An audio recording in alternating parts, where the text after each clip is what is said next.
Welcome back to Harbour Unboxed. Today we are revisiting AMD's Radeon RX 6500 XT, one of the worst Radeon products to be released in the last decade, and it really couldn't have come at a worse time because back in January of 2022, when this thing arrived, gamers were nearing the end of a dry spell for affordable GPUs thanks to the most recent cryptocurrency mining boom. So if you had a working graphics card, our advice was simply to wait. But for those of you desperate to get gaming and enjoy a bit of fun with your friends, the cheapest usable options, such as the 4GB 5500 XT or RX 580, they were priced around $300 US, and that's a hefty price to pay for low-end aging technology. So the hope was that AMD or Nvidia would release a new current generation GPU for around $200 US. And unfortunately, Nvidia being Nvidia, it seemed as though our only hope was AMD. Not sure what's more unfortunate there. But anyway, with the announcement of the $200 6500 XT, things were finally looking up, or at least we thought. And before we get to that, today's sponsor spot is brought to you by Thermal Grizzly and their new 12th gen CPU contact frame by DeBauer. It's well known that the integrated loading mechanism, or ILM, of the LJ1700 sockets bends 12th gen CPUs, leading to an uneven contact surface that reduces cooling performance. Solving this issue, the contact frame replaces the ILM, allowing for a much more even contact with the CPU's IHS and the base of your cooler, which in turn reduces operating temperatures. Installation's quick and easy, and thanks to the use of anodized aluminium, the contact frame is non-conductive. And then, for those of you who wish to further maximize contact, Thermal Grizzly now offers an optional lapping tool, so for more information, please check the link in the video description.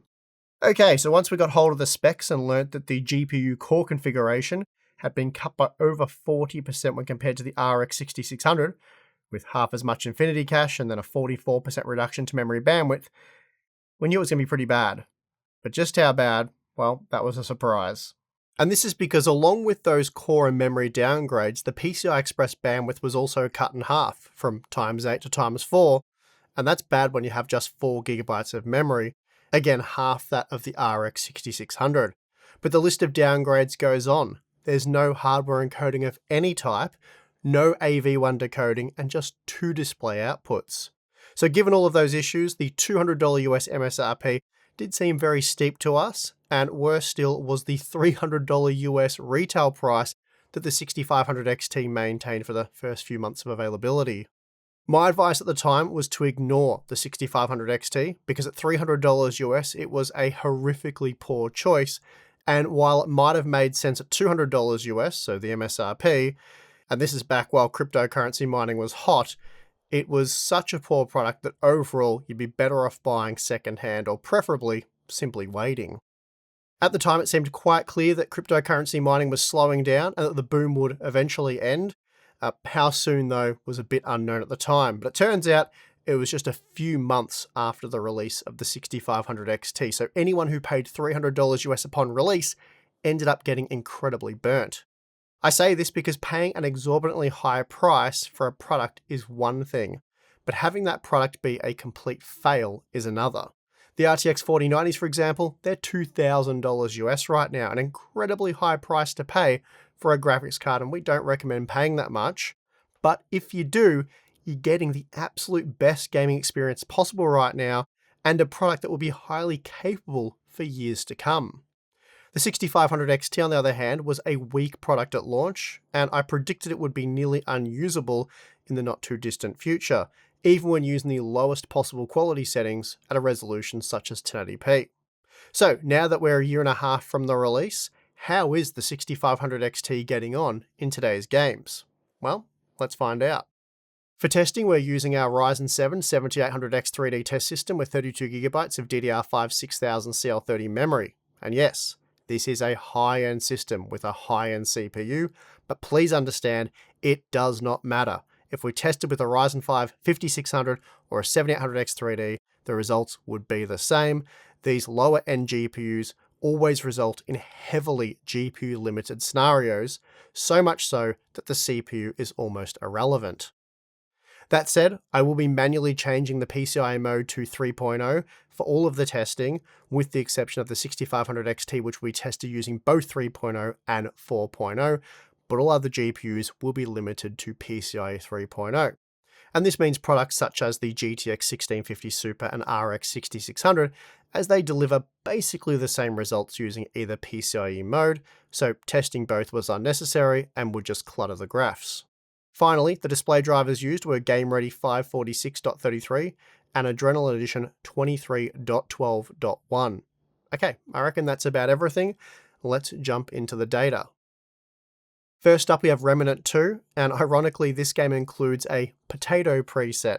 So lower than low, but also the lowest quality preset the game offers. Anyway, hilarious preset naming aside, the 6500 XT is a real stinker in this one. If you have a PCIe 4.0 enabled system, the game is playable, though performance is lower than that of older models such as the 1650 Super and 5500 XT, which were tested using PCIe 3.0. The big problem is, of course, PCIe 3.0 for the 6500 XT. Here it falls in a heap, unable to even average 30 FPS, which by most standards is unplayable. Even so, when the 6500 XT is using PCIe 4.0, the RX 6600 was 80% faster, and yet at MSRP costs just 65% more, but also includes a whole host of other features. The point is though, we have a $200 US previous generation GPU that can't deliver 60 FPS at 1080p in the Remnant 2 using the lowest possible quality settings. That's bad, really bad. Next up, we have The Last of Us Part 1, and again, the testing takes place at just 1080p using the lowest possible quality preset. And again, the 6500 XT is unable to get anywhere near 60 FPS and is much slower than parts such as the 1650 Super and embarrassingly, the 5500 XT. This time, the RX 6600 was 100% faster, or almost 140% faster, when the 6500 XT is forced to use the same PCIe 3.0 bus. It's also hilariously bad that the 5500 XT, which is also using PCIe 3.0, is almost 60% faster than the 6500 XT using the same PCIe bus. So, add The Last of Us Part 1 to the list of games that the 6500 XT can't get anywhere near 60 FPS using the lowest possible settings at 1080p. Starfield has another poor set of results for the 6500 XT. When limited to PCIe 3.0, the GTX 1650 Super was 17% faster, while the 5500 XT was a massive 38% faster. Then once again, we're looking at 80% greater performance from the RX 6600, and upon release, the RX 6600 wasn't exactly impressive at $330 US. In fact, it was quite disappointing. But ignoring competing products, the 6500 XT, it still sucks. You're looking at around 30 FPS best case using the lowest possible quality settings at 1080p. That's not a good experience, especially given how much this thing cost. The performance seen in Resident Evil 4 is more what you'd expect to see from a previous generation entry-level product. At 1080p using the lowest quality preset, the 6500 XT was good for over 70 FPS, so similar to that of the GTX 1650 Super, but a bit slower than the 5500 XT. Also, despite highly playable performance, the RX 6600 was still 122% faster, so needless to say, you could enjoy considerably higher visual quality with the 6600. I'm not exactly sure why, but the 6500 XT was even worse than expected in Ratchet and Clank Rift Apart. When using PCIe 3.0, performance is crippled, not just by a low average frame rate, but by consistent and very jarring frame stuttering, presumably because of low VRAM and having to communicate over the gimped x4 PCIe bus. Enabling PCIe 4.0 got us up to 44 FPS, but even then frame stuttering was still an issue. This has to be PCIe bandwidth related, as the 1650 Super, which is also a 4GB graphics card, it didn't suffer the same issue. The 5500 XT was also better, though it not only enjoys more PCIe bandwidth, but more importantly has 8GB of VRAM. In this example, the RX 6600 was 134% faster and actually provided smooth gameplay. The 6500 XT, on the other hand, was complete shambles, unable to deliver smooth gameplay, and fell well short of 60 FPS at 1080p, using the lowest possible quality settings. Frame rates in Star Wars Jedi Survivor were also poor, and despite delivering over 40 FPS on average, the gameplay was plagued with constant stuttering.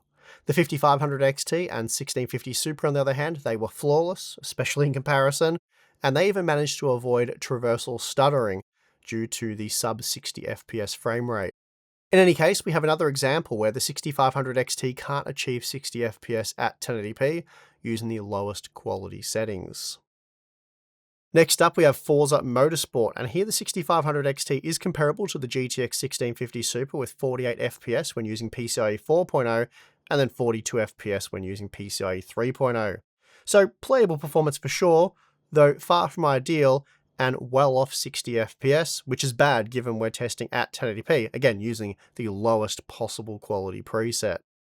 And worse still, when comparing PCIe 3.0 data, the 5500 XT was 48% faster, and the RX 6600 112% faster. So that's not good.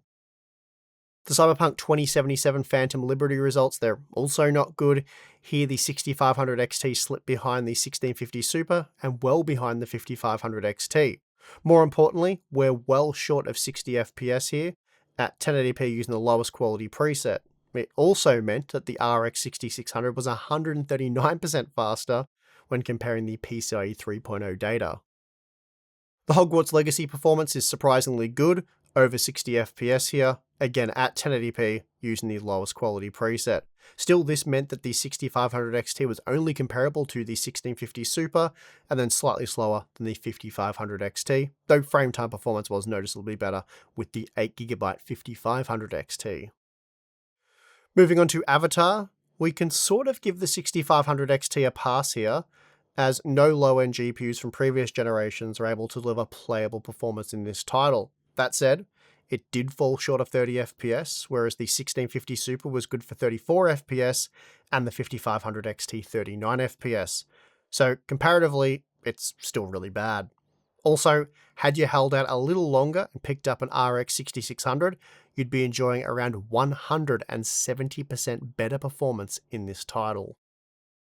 Assassin's Creed Mirage plays quite well in the 6500 XT, as long as you have a PCIe 4.0 enabled system, as this will allow for 66 FPS on average at 1080p using the lowest possible quality settings. And this made the 6500 XT comparable to that of the 1650 Super and 5500 XT, though both models were using PCIe 3.0, and if we compare the 3.0 data, those models are around 40% faster. This also meant that when using PCIe 3.0, the RX 6600 was 134% faster than the 6500 XT. Moreover, the 6500 XT does fall short of 60 FPS when installed in a PCIe 3.0 system. Now, like Avatar, Alan Wake 2 is another game that annihilates low-end GPUs, as well as pretty much any ARC GPU. Still, the RX 6600 was almost twice as fast as the 6500 XT here, delivering a playable 45 FPS. Now, you could argue that the 6500 XT was a good product for esports titles, as they're not that graphically demanding, and while somewhat true, it's really no better than older products such as the 5500 XT or 1650 Super, so products that are often much better in other titles. Anyway, when testing with Counter-Strike 2, we saw just over 170 FPS using the medium settings at 1080p, which was comparable to the 5500 XT and 1650 Super. Moreover, the RX 6600 was just 47% faster in this example, as neither the gimped PCIe bandwidth or 4GB memory buffer hurt the 6500 XT in this title, and it's probably not that memory bandwidth sensitive either. Okay, so here's the 13 game average, and as you can see, across all of the games tested, including Counter-Strike 2, the 6500 XT only averaged 49 FPS using PCIe 4.0 and then 42 FPS with PCIe 3.0, so both well below 60 FPS. In comparison, the 5500 XT averaged 57 FPS and the newer A580 64 FPS. Then we have the RX 6600 offering 120% more performance when comparing the PCIe 3.0 data. Now, when looking at the cost per frame data using today's pricing, we see that the 6500 XT is still really poor value, even at $140 US, and that's because GPUs such as the RX 6600 are now down at $190 US. And as a result, the 6500 XT costs at least 38% more per frame, and that doesn't factor in all of the missing features. Then if we compare the PCIe 3.0 data, the 6500 XT ends up costing 62% more per frame, which is insane. Even the RTX 4060 and RX 7600 offer better value, and we weren't impressed with either of those products. So, how is the Radeon RX 5500 XT doing in modern games? Well, yeah, not very well. If limited to PCI Express 3.0, it was only able to achieve 60 FPS at 1080p using the lowest possible quality preset in 2 of the 12 AAA games tested, or just 3 when using PCIe 4.0. So that's obviously very bad. It was often much slower than the 5500 XT 8GB, which admittedly was a more expensive product when the 6500 XT arrived back in early 2022, though the 4GB version wasn't, and it's still a better product. Moreover, the cheaper 6500 XT listing back in January of 2022 was $270 US, and the following month it dropped down to $250, and by April they were at $210. And by that time the RX 6600 had dropped to $350 before hitting $210 later in the year. Today though, the 6500 XT costs $140, while the RX 6600 can be had for as little as $190, so a mere 35% premium for what is often well over twice as much performance, with twice as much VRAM, hardware encoding support, AV1 decoding, and more than 2 display outputs. And not only that, but when we look at the cost per frame, the RX 6600 is almost 40% better value. The 6500 XT really was a very bad release from AMD, and it was poorly timed. It should have been released for no more than $150 US, and sold for no more than that price, and I'm talking about back in early 2022. Today, it really can't cost more than $100 US, anything over that, and you're just best off investing in an RX 6600, or perhaps even the ARC A580, though the 6600 is the value king at the $200 price point, or really anything lower than that. Anyway, it's no surprise to find the 6500 XT is already obsolete for many of the latest AAA titles. I just feel bad for those who were sucked into paying as much as $300 US back in early 2022.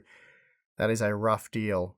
And on that note, I'm going to end this video. If you enjoyed it, please do give it a like, subscribe for more content, and if you'd like to get more Hardware Unboxed goodness, access to some pretty cool perks, then we do have Float Play and Patreon. Signing up to either one of those will get you access to the exclusive Discord server, Hardware Unboxed Discord server, monthly live stream to myself get together and do that. That's a lot of fun. Answer your questions live and talk about the shenanigans that have happened throughout the month. What else do we do? Behind the scenes content and Q&A stuff. So check that out if you're interested, but if not, that's perfectly fine. And I would like to thank you for watching this video. I'm your host, Steve. See you again next time.